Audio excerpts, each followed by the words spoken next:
Come on in, Art Laffer. Art, welcome back. Good to see you. Last year on this show, you said tariffs historically lead to a huge decrease in prices. Ooh, do you think these new tariffs on 60 countries will decrease prices? Well, when I was talking about that, I was talking about the Great Depression and other areas where we had massive tariff bills. This really seems to me to be a substitution of one tariff that expired and a new set of tariffs that came into place, and the net effect is pretty close to zero. But what I would like to say, Stuart, very clearly, is tariffs do raise the price of imported products, but they also lower the prices of exported products, and the net effect is approximately zero. So I don't think of tariffs as being an inflation issue. I think of it as being a production, output, employment issue.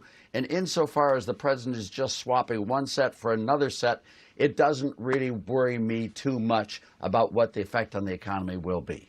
I don't think you're wildly in favor of tariffs, are you?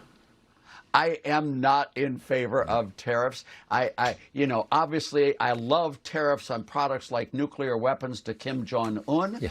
I understand that tariffs can be used for many reasons other than prosperity and a good economy. They can be. And I think President Trump has been very careful. He's come close to the edge a number of times, but has been very careful to make sure that he's used those tariffs judiciously and properly. They're a great negotiation tool. But I do worry about stepping over the edge, and I'm really worried about the next president doing that and really raising tariffs, because tariffs are a real prosperity killer. The Smoot-Hawley tariff killed the 30s, brought on the Great Depression. Nixon put on tariffs. I was in the White House then, and it really led to a bad economy. Cutting tariffs under John F. Kennedy gave us prosperity in the Camelot era. Cutting tariffs by Ronald Reagan led to a long period of great prosperity. So tariffs are a very potent weapon for prosperity, but they're also very good for trade negotiations and for getting peace, getting other issues in hand. And you know, Donald Trump has those tariffs as a tool, and so far I've supported him on what he's been doing and using them as negotiation tools, but I'm very worried about tariffs in general. How's that, Stuart? Big meeting. Yeah, it's clear, very clear. It's big meeting at the Fed next week. We have, on one hand, encouraging inflation data. On the other hand, we've got the rise in the price of oil and the conflict continuing in Iran. What do you think the Fed should do next week? Nothing? I think given the circumstances where Kevin Warsh has just entered the Fed chairmanship, he's not developed his relationships with all the regular Fed members, I think doing nothing would be probably the best thing to do. I think that's what will happen. But, you know, what you just mentioned is correct. You've got oil prices going up.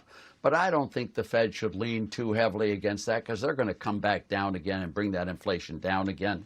But I do think that we really want to get Kevin Warsh to be in full control of the Fed. And then what I would like to see him do is I'd like him to shrink the monetary base, the balance sheet of the Fed substantially, and really reduce inflation over the long run, which in turn will reduce expected inflation and lower interest rates over the long run. That's what I really would hope he would do.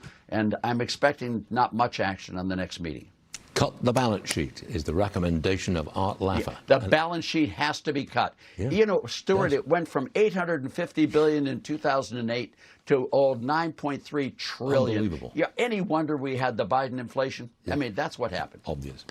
Art, always a pleasure. Come and see us again real soon. Thank you, Stuart. Thank you very much. Great weekend. See you later.